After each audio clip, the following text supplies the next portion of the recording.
Oke, Assalamualaikum warahmatullahi wabarakatuh. Baik, selamat pagi untuk dokter muda forensik. Semuanya pagi ini kita akan kuliah dengan topik membedakan terkait kematian wajar dan tidak wajar untuk kemudian pada akhirnya dapat mengeluarkan surat keterangan kematian. Nah, topik ini sebenarnya nanti kompetensinya terkait dengan pemeriksaan perlu atau tidaknya pemeriksaan visum et repertum yang menjadi kompetensi bagi dokter umum nantinya. Ketika kita membahas apakah kematian itu wajar atau tidak, ya, seringkali yang paling sering ketemu oleh dokter muda atau dokter mau apakah itu di IGD, apakah itu di puskesmas adalah kematian mendadak, ya. Yang dimaksud dengan kematian mendadak, kalau menurut WHO, kematian yang mulai ada gejala sampai akhirnya dia meninggal itu terjadi dalam 24 jam menurut WHO. Ada beberapa ahli lain yang menentukan gejala muncul, jadi orang yang awalnya sehat-sehat, kemudian gejala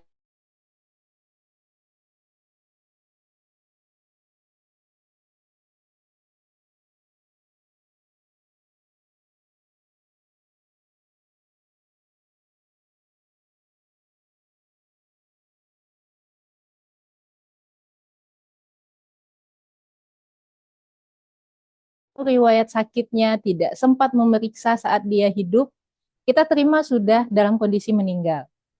Pada saat itu yang bisa kita patok adalah yang bisa kita dapatkan informasi hanya anamnesis. Tapi anamnesis itu belum tentu betul atau tidak. Nah, disitulah kejelian dokter yang diperlukan untuk membedakan apakah ini memang kematian yang normal atau tidak. Jadi pada kematian mendadak, dokter perlu memikirkan kira-kira cara meninggalnya kenapa pasiennya. Kenapa dia meninggal, sebabnya apa, mekanismenya apa. Meskipun sebenarnya ketiga ini biasanya kita simpulkan ketika diotopsi. Tapi tanpa otopsi pun seharusnya dokter bisa mengestimasi. Karena tindak lanjutnya nanti akan ditentukan dari kesimpulan dokter terkait tiga hal ini. Nah, misalnya ada pasien death on arrival. Sudah ada yang dapat DOA saat dinas? Sudah. Apa yang dilakukan? Yang dinas siapa saat DOA? Azi, oke. Pada saat DOA apa yang dilakukan?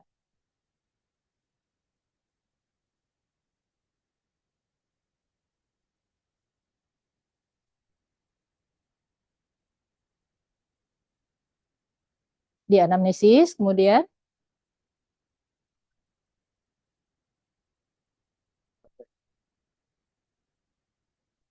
apa yang dilakukan?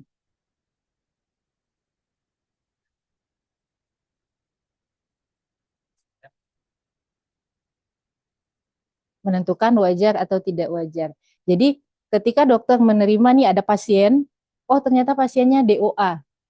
Yang kita lakukan, kita anamnesis seperti biasa layaknya pemeriksaan pasien, anamnesis, pemeriksaan fisik, atau pemeriksaan penunjang jika diperlukan.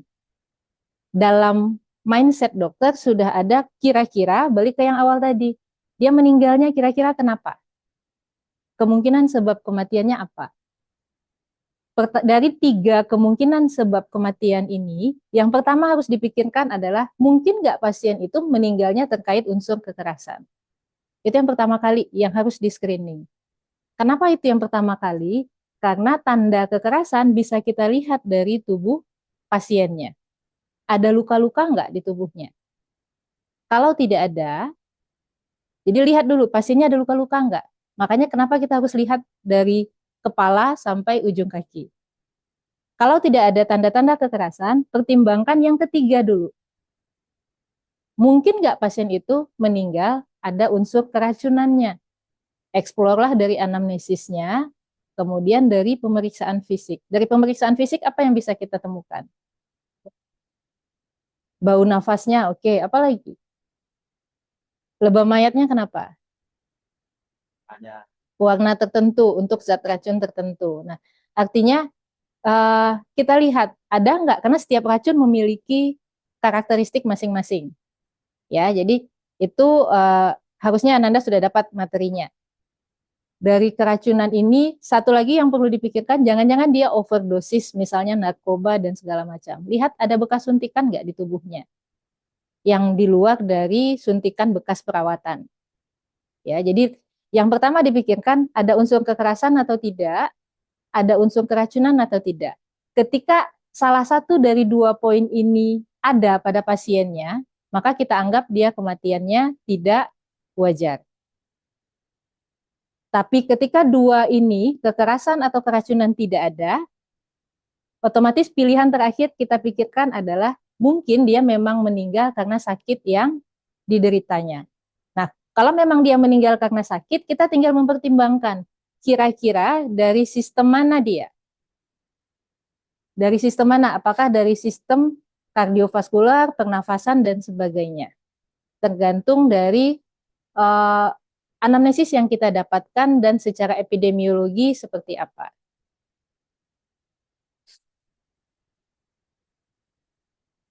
Kenapa perlu dipertimbangkan kematiannya wajar atau tidak? Karena tata laksananya nanti yang akan berbeda. Jadi misalnya ada pasien KLL yang meninggal. Itu KLL kita anggap orangnya sehat-sehat, tiba-tiba dia membawa kendaraan, bawa motor, kecelakaan, meninggal. Itu masuk dalam kategori yang meninggal mendadak.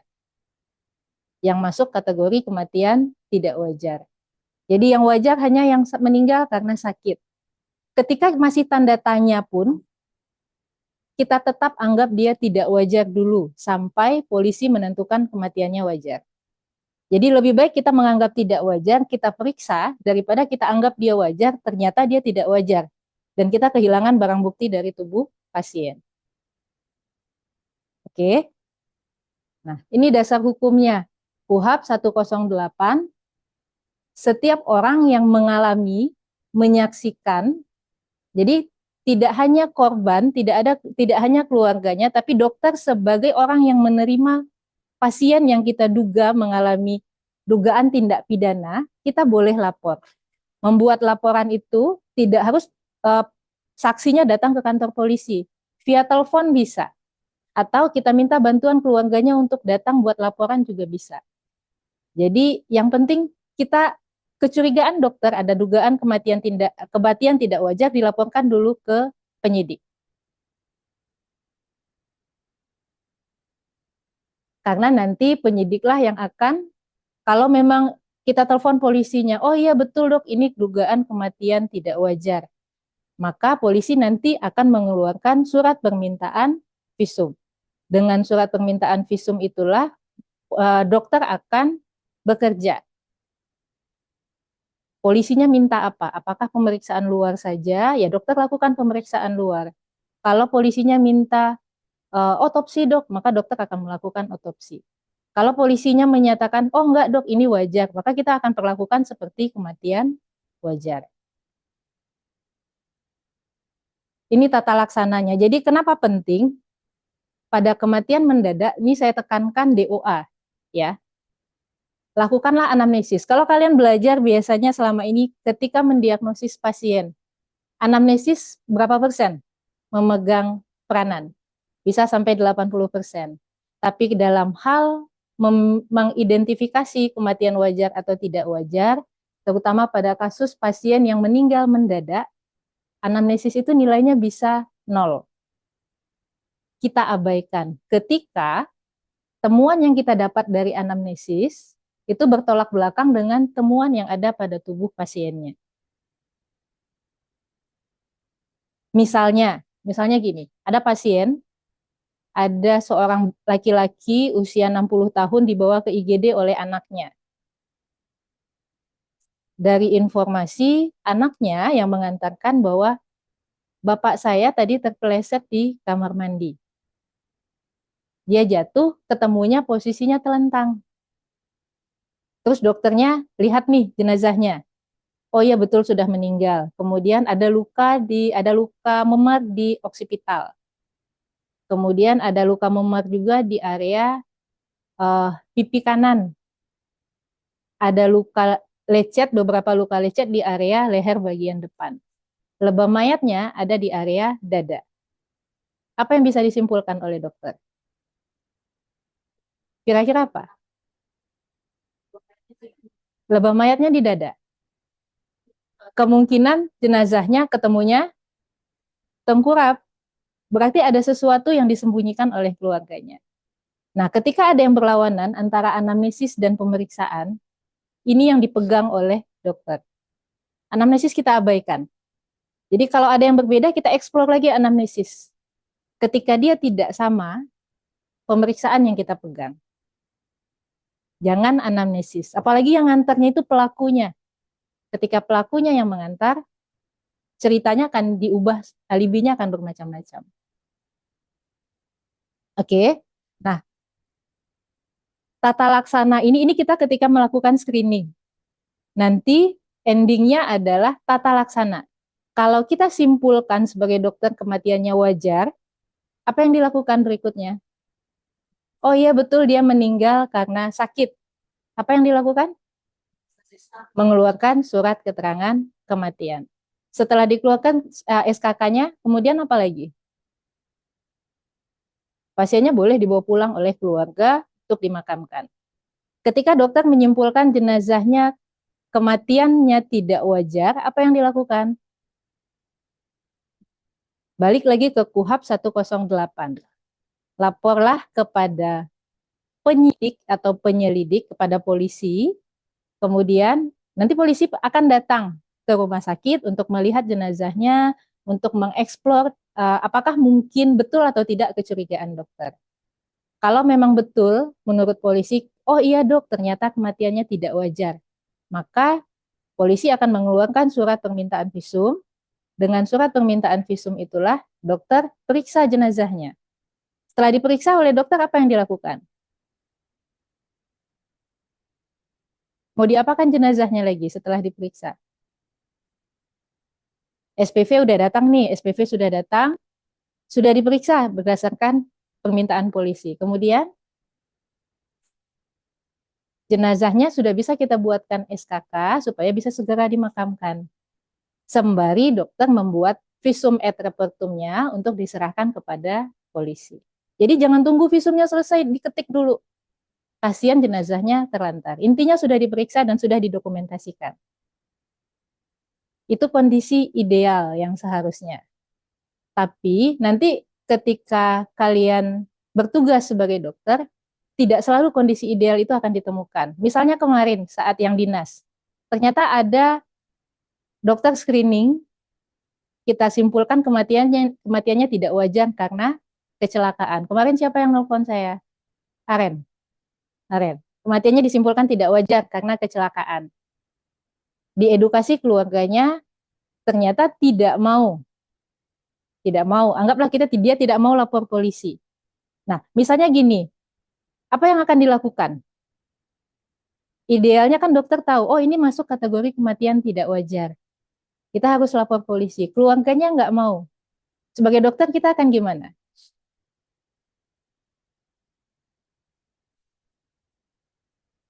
Keluarganya nggak mau. Kebetulan anggaplah dokternya lagi tugas di daerah terpencil, mungkin pada malam hari, saat itu hanya ada 2 atau 3 petugas dengan security, keluarganya banyak. Ketika dokternya tetap memaksa lapor polisi, keluarganya ngamuk nih ke dokternya. Sebagai dokter kalian akan gimana? Karena di daerah nanti kondisinya akan macam-macam bisa ditemukan. Jadi tadi kan kita udah bahas kondisi yang ideal gimana. Sekarang kita akan bahas satu demi satu kondisi yang mungkin saja ditemui, sering kali ditemui, yang akan ketemu kondisi tidak ideal. Misalnya tadi, keluarganya nggak mau lapor. Apa yang akan dilakukan sebagai dokter?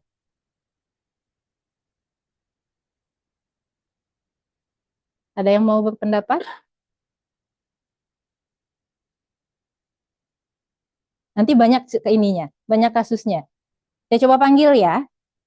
Inasa. Oke. Kira-kira ketika Inasa sebagai dokter ada di posisi demikian, akan bagaimana?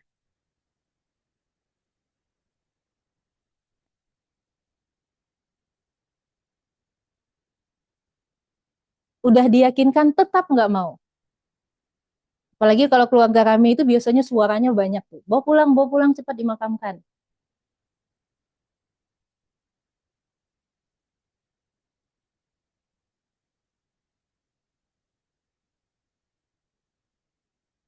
Jenazahnya boleh dibawa pulang?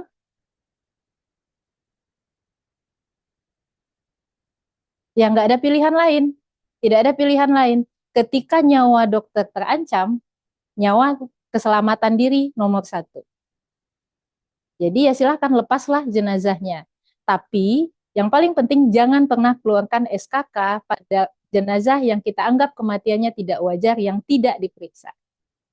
Karena kalau ada apa-apa, jenazah yang sudah punya SKK dianggap secara hukum sudah layak untuk dimakamkan dan diproses segala administrasinya secara hukum. Ketika dokter tetap mengeluarkan SKK, maka ketika kasus itu ternyata betul dia kematiannya ada unsur pidana, dokter yang akan kena sanksi pidana dianggap turut serta menghilangkan barang bukti dari tubuh jenazah. Karena jenazahnya dikasih SKK untuk memperlancar proses pemakamannya.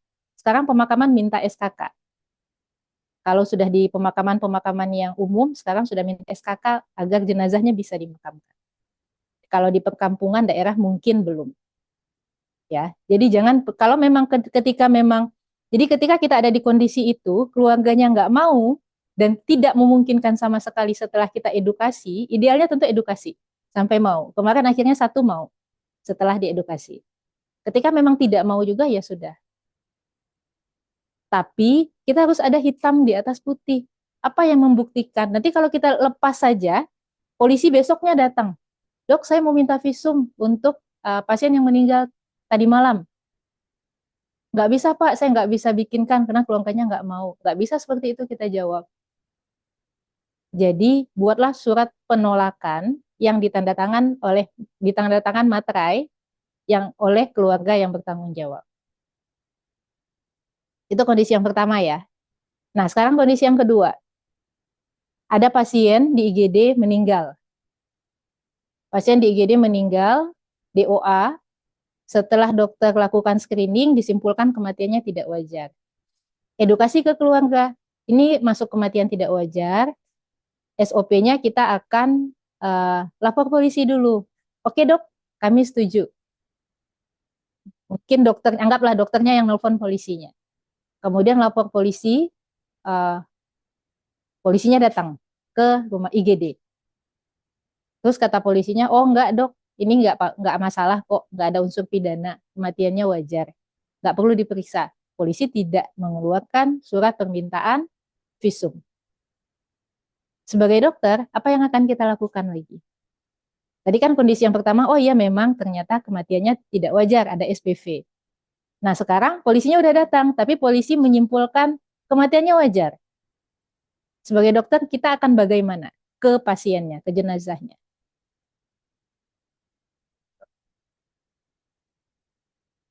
Akan gimana? Dasar kita melakukan pemeriksaan apa? Surat permintaan visum. Surat permintaan visum nggak ada, karena polisi menganggap kematiannya wajar.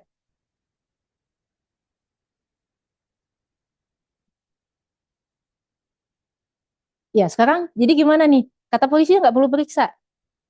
Boleh dok, langsung dimakamkan saja. Keluarkan SKK-nya. Periksa nggak? Kalau polisinya menyatakan kematiannya wajar, ya sudah, silahkan perlakukan seperti layaknya kematian yang wajar. Buatkan SKK, jenazah boleh dibawa pulang oleh keluarga. Kenapa? Dokter itu hanya sebatas curiga kematiannya tidak wajar. Karena dokter kan hanya lihat jenazah aja. Dan jenazah dan anamnesis orang yang mengantarkan. Kalau polisi, dia datang, lihat jenazah, dia juga bisa ke TKP untuk mencari tahu ke saksi-saksi atau di sekitar TKP-nya ada yang mencurigakan atau tidak.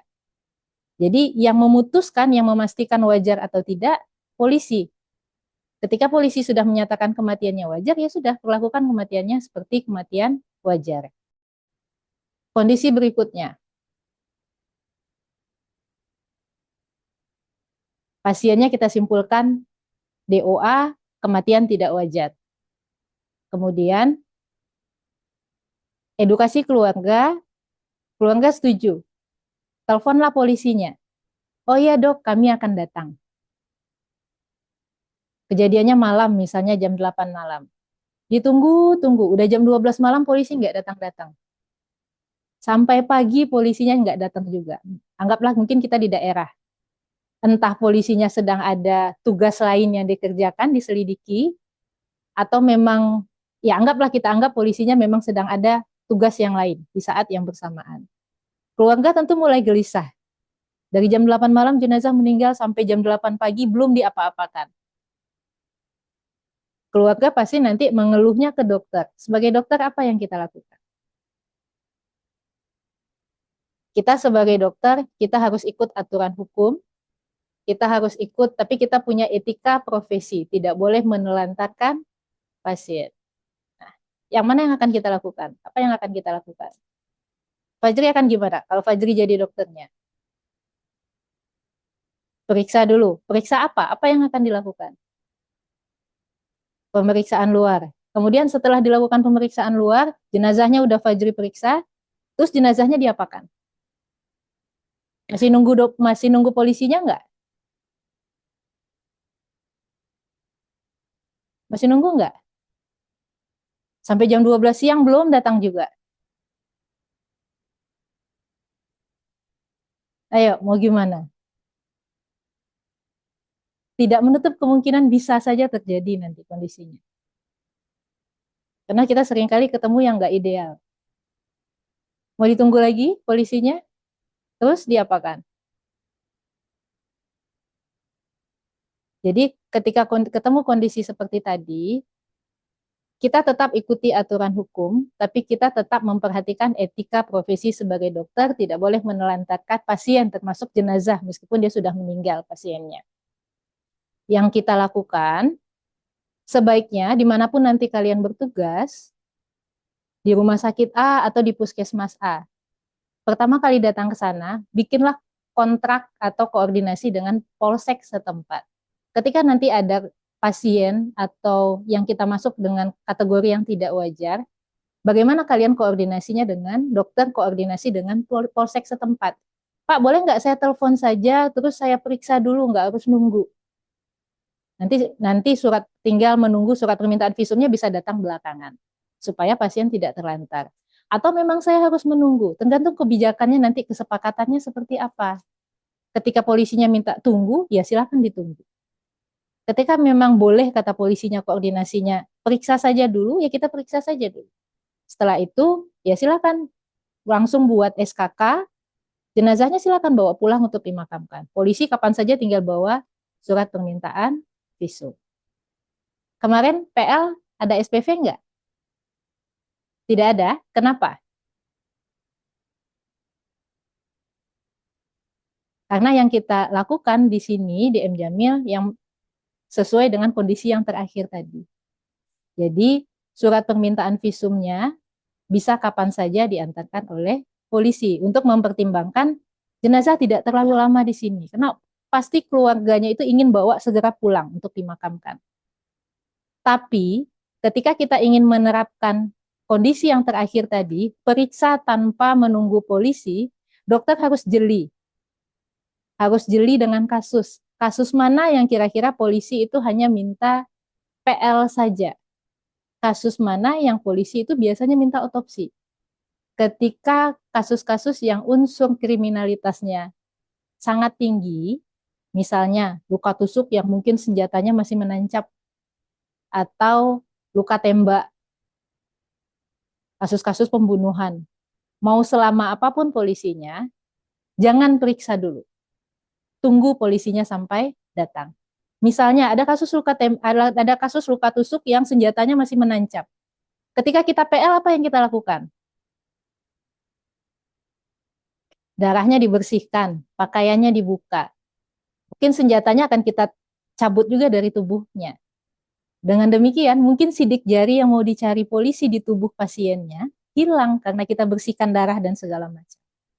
Bagian dari barang bukti yang dibutuhkan polisi hilang. Tapi kalau mungkin dia KLL murni, ya silahkan kerjakan saja, PL saja dulu, tidak perlu menunggu. Jadi harus jeli melihat kasus. Oke, ada yang mau ditanyakan sampai di sini? Ini peran dokter. Jadi ketika ada yang meninggal pasien, estimasi kira-kira dia meninggalnya kenapa? Lihat luka-lukanya. Kira-kira masuk kategori kematian wajar atau tidak.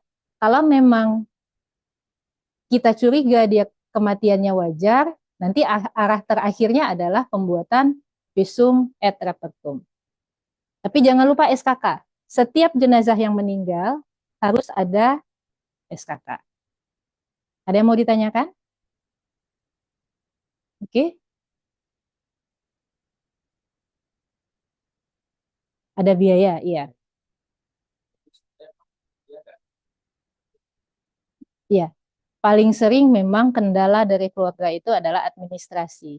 Tapi karena itu administrasi rumah sakit, biasanya kita tetap edukasi, eh, kita bantu carikan solusi, memang mungkin keluarganya bisa mencari uangnya dari mana dulu. Intinya, terutama yang kecelakaan lalu lintas itu mereka akan dapat santunan dari jasara harja. Nanti anggaplah uang itu akan kembali lagi ke mereka. Uang biaya pemeriksaan. Kalau memang uang kita terkait administrasi rumah sakit memang tidak bisa apa-apa juga. Sebab karena itu lepas dari kita sebagai dokter. Jadi kita concern hanya memeriksa. Tapi memang administrasi itu kan ada.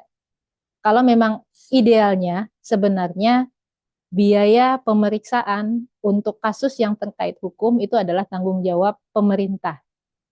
Kalau dari aturan hukum, iya. Nanti silakan dilihat Undang-Undang Kedokteran.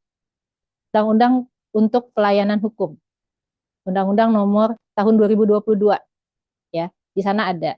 Tapi masalahnya saat ini tidak di-cover oleh BPJS. Semua asal ada kasus dia di KDRT, dia dianiaya, dia kecelakaan, itu tidak akan di-cover oleh BPJS. Kasus-kasus yang terkait hukum. Karena pembiayaannya tersendiri. Saat ini pembiayaannya itu ada di bawah kepolisian. Seharusnya penyidik yang membayar. Tapi seringkali kita temukan penyidik itu mengatakan tidak ada biaya. Nah, di situ memang masih menjadi masalah saat ini.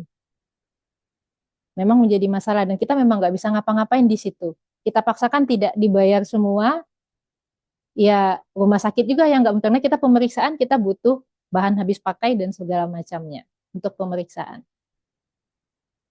Sekarang yang mulai kita cover misalnya untuk kasus-kasus kekerasan terhadap perempuan dan anak, itu kita berupaya mencari pembiayaan dari dinas provinsi setempat.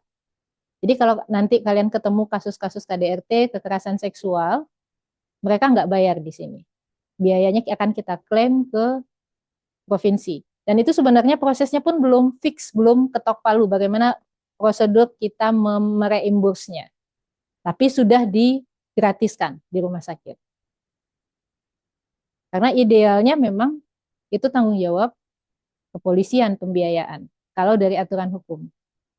Jadi memang saat ini ya kita upayakan, kita bantu dari edukasinya tadi supaya dia tetap mau diperiksa. Ada lagi yang mau ditanyakan? Ada? Kalau tidak ada, mungkin saya rasa cukup untuk materi ini. Nanti kalau memang ada kendala, ada temuan, ada kondisi lain yang ditemukan saat dinas, nanti kita bisa diskusikan lagi. Ya, karena kita ketemu di dinas itu, disitulah pembelajarannya. Kasusnya akan macam-macam dengan variasi yang bermacam-macam.